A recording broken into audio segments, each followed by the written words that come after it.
अस्सलाम वालेकुम everyone. Dear students, higher education commission की तरफ से लॉ एडमिशन टेस्ट की अनाउंसमेंट कर दी गई है और लॉ एडमिशन टेस्ट पाकिस्तान में किसी भी सरकारी या प्राइवेट सेक्टर के यूनिवर्सिटी, इंस्टीट्यूशन या लॉ कॉलेज में 5 ईयर LLB प्रोग्राम में एडमिशन के लिए मैंडेटरी है। आमतौर पर लॉ एडमिशन टेस्ट HEC की तरफ से एक साल में 3 मरतबा कंडक्ट किया जाता है। इससे कबल 2022 में लॉ एडमिशन टेस्ट जनवरी के महीने में कंडक्ट किया गया था, दूसरा एंट्री टेस्ट मई में और अब तीसरे एंट्री टेस्ट की अनाउंसमेंट कर दी गई है जो कि अगस्त के महीने में कंडक्ट किया जाएगा। तो आज की वीडियो में आपके साथ लॉ एडमिशन टेस्ट की मुकम्मल इन्फॉर्मेशन शेयर करेंगे। इसकी आपको बैकग्राउंड बताते चलें तो 2018 तक पाकिस्तान में 3 इयर्स का LLB हुआ करता था। मुख्तलिफ लॉ कॉलेजेस की तरफ से इवनिंग के सेशन में भी LLB का प्रोग्राम ऑफर होता था और LLB के प्रोग्राम में एडमिशन के लिए किसी किस्म का एंट्री टेस्ट नहीं होता था। स्टूडेंट्स अपनी ग्रेजुएशन यानी मिनिमम 14 ईयर्स की एजुकेशन के बाद 3 ईयर LLB के प्रोग्राम में एडमिशन लिया करते थे। लेकिन 2018 में फिर एक केस चला और सुप्रीम कोर्ट की तरफ से बाकायदा फैसला सामने आया जिसके तहत LLB के प्रोग्राम में एडमिशन के लिए कानून साजी की गई। सबसे पहला जो फैसला इसमें किया गया वो ये कि 3 इयर्स के LLB को ख़त्म कर दिया गया और उसकी जगह पर अब 5 ईयर LLB होगा। तमाम स्टूडेंट्स जिन्होंने इंटरमीडिएट कंप्लीट कर लिया है, चाहे तो FSC, ICS, ICOM या किसी भी किस्म के इंटरमीडिएट कंप्लीट करने के बाद कैंडिडेट्स 5 ईयर LLB के प्रोग्राम में एडमिशन ले सकते हैं। इसके अलावा सुप्रीम कोर्ट की तरफ से इवनिंग में LLB के प्रोग्राम को भी ख़त्म कर दिया गया और अब यूनिवर्सिटी सिर्फ मॉर्निंग सेशन में ही LLB का प्रोग्राम ऑफर कर सकती हैं। लिहाजा काफ़ी सारी ऐसी यूनिवर्सिटीज़ जो इवनिंग में LLB ऑफर करती थी तो अब वो मॉर्निंग में ही मल्टीपल सेशंस ऑफर कर देती हैं। मिसाल के तौर पर पंजाब यूनिवर्सिटी की तरफ से मॉर्निंग में बैच 1 और बैच 2 के साथ एडमिशन किए जाते हैं। इसके अलावा सुप्रीम कोर्ट के फैसले के मुताबिक पाकिस्तान में कहीं भी LLB के 5 ईयर प्रोग्राम में एडमिशन के लिए लॉ एडमिशन टेस्ट को मिनिमम 50% मार्क्स के साथ क्वालिफाई करना लाजमी है। हायर एजुकेशन कमीशन को ये जिम्मेदारी सौंपी गई कि वो साल में 3 मरतबा लॉ एडमिशन टेस्ट कंडक्ट किया करेंगी। पाकिस्तान में कोई भी ऐसा स्टूडेंट LLB के प्रोग्राम में एडमिशन के लिए अप्लाई नहीं कर सकता है जिसने लॉ एडमिशन टेस्ट क्वालिफाई ना किया हो या लॉ एडमिशन टेस्ट में इवन अप्लाई ना किया हो। हर साल स्टूडेंट्स की तरफ से पूछा जाता है कि सर लॉ एडमिशन टेस्ट नहीं दिया हुआ या अगर दिया है तो पास नहीं हो सका, तो क्या किसी भी तरीके से सेल्फ फाइनेंस बेसिस पर या समहाउ एडमिशन हो सकता है?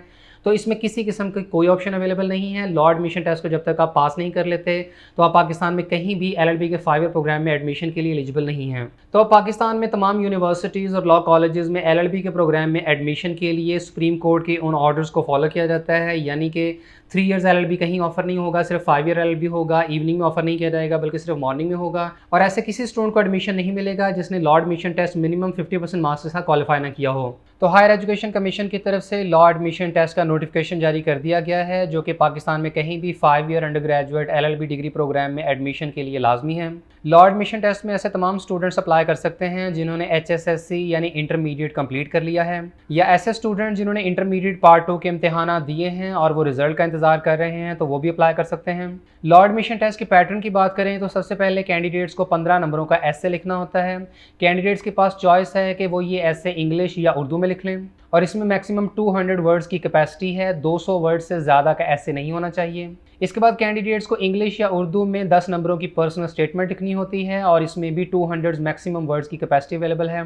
इसके बाद इंग्लिश के 20 MCQs आएंगे जिसमें कैंडिडेट से सिनोनिम्स, एंटोनिम्स और प्रेपोजिशन से मुतालिक सवाल पूछे जाते हैं। इसके बाद जनरल नॉलेज के 20 MCQs, इस्लामिक स्टडीज़ के 10, पाकिस्तान स्टडीज़ के 10, उर्दू के 10 और उर्दू के 10 MCQs वोकैबुलरी में से आएंगे। इसके बाद मैथमेटिक्स के 5 MCQs आएंगे जिसमें सिर्फ बेसिक मैथमेटिक्स से रिलेटेड सवाल पूछे जाते हैं। इस तरह ये 100 मार्क्स का टेस्ट है और इसमें पासिंग मार्क्स 50 हैं। याद रहे कि हायर एजुकेशन कमीशन की तरफ से लॉ एडमिशन टेस्ट का कोई पर्टिकुलर सिलेबस अनाउंस नहीं किया गया है। ऐसे तमाम स्टूडेंट जो लॉ एडमिशन टेस्ट की तैयारी करना चाहते हैं तो वो अपनी इंटरमीडिएट की टेक्स्ट बुक से ही इसकी प्रेपरेशन करें। इसके अलावा आप मार्केट से कोई गाइड भी परचेज कर सकते हैं क्योंकि लॉ एडमिशन टेस्ट के हवाले से मुख्तलिफ कंपनीज़ की बुक्स आपको मार्केट से मिल जाएंगी। आपको जो बेहतर लगती है वो बुक आप परचेज कर लें, जिससे के थ्रू ये होगा कि आपकी काफ़ी अच्छी तैयारी हो जाएगी। इसके अलावा स्टूडेंट्स की तरफ से ये भी पूछा जाता है कि मेरिट फार्मूला में लॉ एडमिशन टेस्ट की कितनी वेटेज शामिल की जाती है। तो याद रहे कि इस हवाले से किसी किस्म की कोई फिक्सेशन तो नहीं की गई है, ये यूनिवर्सिटीज़ की अपनी चॉइस होती है। बाज़ यूनिवर्सिटीज़ लॉ एडमिशन टेस्ट को कोई पर्टिकुलर वेटेज ग्रांट कर देती हैं और बाज़ केसेस में ये होता है कि यूनिवर्सिटीज़ ने सिर्फ लॉ एडमिशन टेस्ट को पास करना मैंडेटरी करार दिया होता है जबकि मेरिट फार्मूला में इसकी वेटेज शामिल नहीं की जाती। तो आप जिस भी यूनिवर्सिटी में एडमिशन लेना चाहते हैं तो उस हवाले से आप मालूमात ले लें कि वहाँ पर लॉ एडमिशन टेस्ट की कोई मेरिट फार्मूला के अंदर वेटेज शामिल की जाती भी है या नहीं। इसके अलावा स्टूडेंट्स LLB में एडमिशन के हवाले से एज लिमिट के मुतालिक भी पूछते हैं कि मैक्सिमम एज लिमिट क्या है। तो याद रहे इस हवाले से सुप्रीम कोर्ट या एचईसी की तरफ से तो कोई रूल सेट नहीं किया गया, ताहम यूनिवर्सिटीज़ की मर्ज़ी होती है कि वो एलएलबी के प्रोग्राम में एडमिशन के लिए कोई मैक्सिमम एज लिमिट सेट कर दें, और हर यूनिवर्सिटी की एज लिमिट डिफरेंट होती है।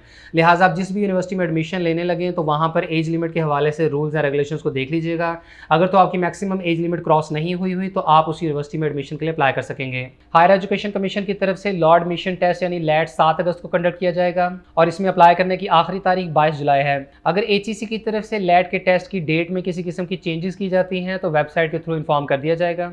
ऐसे तमाम स्टूडेंट जो एचईसी की वेबसाइट से ऑनलाइन रजिस्ट्रेशन प्रोसेस कंप्लीट कर लेते हैं तो वो टेस्ट डेट से एक हफ्ता कबल etc.hec.gov.pk से अपनी रोल नंबर स्लिप डाउनलोड कर सकेंगे। इसके अलावा टेस्ट की डेट, टाइम और वेन्यू से मुताल्लिक कैंडिडेट्स को ईमेल और एसएमएस के जरिए भी इन्फॉर्म कर दिया जाएगा। इसलिए कैंडिडेट्स को ऑनलाइन अप्लाई करते हुए अपना वैलिड ईमेल और मोबाइल नंबर प्रोवाइड करना होगा। टेस्ट के रोज कैंडिडेट्स को टेस्ट सेंटर में दाखिल होने के लिए रोल नंबर स्लिप का प्रिंट आउट, इसके अलावा ओरिजिनल पेड फी चालान और ओरिजिनल CNIC हमराह लाना होगा। एचईसी की तरफ से लॉ एडमिशन टेस्ट पाकिस्तान के मुख्तलिफ बड़े शहरों में कंडक्ट किया जाएगा। अप्लाई करते हुए कैंडिडेट्स को अपने टेस्ट सेंटर का इंतखाब करना होता है। आप जिस भी शहर में टेस्ट देना चाहते हैं तो अप्लाई करते हुए वो वाला सिटी सेलेक्ट कीजिएगा। टेस्ट सेंटर एक मरतबा सेलेक्ट होने के बाद दोबारा चेंज नहीं किया जा सकता। तमाम कैंडिडेट्स को एचईसी की वेबसाइट etc.hec.gov.pk से ऑनलाइन रजिस्ट्रेशन करनी होगी। ऑनलाइन रजिस्ट्रेशन करते हुए किसी प्रॉब्लम का सामना हो तो onlinehelp.hec.gov.pk विजिट करें। इसके अलावा आप एचईसी सेक्रेटेरिएट या एचईसी का कोई भी रीजनल ऑफिस भी विजिट कर सकते हैं। कैंडिडेट्स को लॉ एडमिशन टेस्ट के लिए 2 स्टेप्स में अप्लाई करना होगा। पहले स्टेप में कैंडिडेट्स को माई प्रोफाइल सेक्शन कंप्लीट करना होगा, जिसके बाद दूसरे स्टेप में कैंडिडेट्स को लॉ एडमिशन टेस्ट के लिए अप्लाई करना होता है। सिर्फ सबमिटेड एप्लीकेशंस को ही कंसिडर किया जाएगा और सेव या इनकम्प्लीट एप्लीकेशंस रिजेक्ट कर दी जाएंगी। लॉ एडमिशन टेस्ट में अप्लाई करने की फीस 1250 रुपये है। कैंडिडेट्स ऑनलाइन अप्लाई करते हुए बैंक फी चालान डाउनलोड करें और हबीब बैंक लिमिटेड की किसी भी ब्रांच में प्रोसेसिंग फ़ी जमा करा दें। इसके बाद कैंडिडेट्स को पेड फी चालान जिसके ऊपर HBL ब्रांच की स्टैंप मौजूद हो स्कैन करके अपलोड करनी होगी। इसके अलावा कैंडिडेट्स को किसी किस्म का एप्लीकेशन फॉर्म या कोई और डॉक्यूमेंट कहीं भी कुरियर या सबमिट करने की ज़रूरत नहीं है। अप्लाई करने का सारा प्रोसीजर सिर्फ ऑनलाइन ही है। टेस्ट की फ़ी नॉन रिफंडेबल और नॉन ट्रांसफरेबल है। टेस्ट के रोज़ कैंडिडेट्स को अपने ओरिजिनल CNIC या ओरिजिनल पासपोर्ट के साथ साथ पेड फी चालान भी साथ लाना होगा, अदरवाइज कैंडिडेट्स को एग्जामिनेशन हॉल में एंटर होने नहीं दिया जाएगा। लॉ एडमिशन टेस्ट में ऑनलाइन रजिस्ट्रेशन की आखिरी तारीख 22 जुलाई है। इस बात का भी ख्याल रहे कि कोई भी यूनिवर्सिटी LLB के प्रोग्राम में एडमिशन के लिए अपना खुद का एंट्री टेस्ट कंडक्ट नहीं कर सकती, यानी लॉ एडमिशन टेस्ट का कोई भी मुतबादल एंट्री टेस्ट नहीं है। इसलिए तमाम स्टूडेंट्स को लॉ एडमिशन टेस्ट ही क्वालिफाई करना होगा। इसके अलावा इस बात का भी ख्याल रहे कि लॉ एडमिशन टेस्ट दे देना ये एक अलग चीज़ है। इसके अलावा आपको यूनिवर्सिटीज़ या लॉ कॉलेजेस में अलग से अप्लाई भी करना होता है।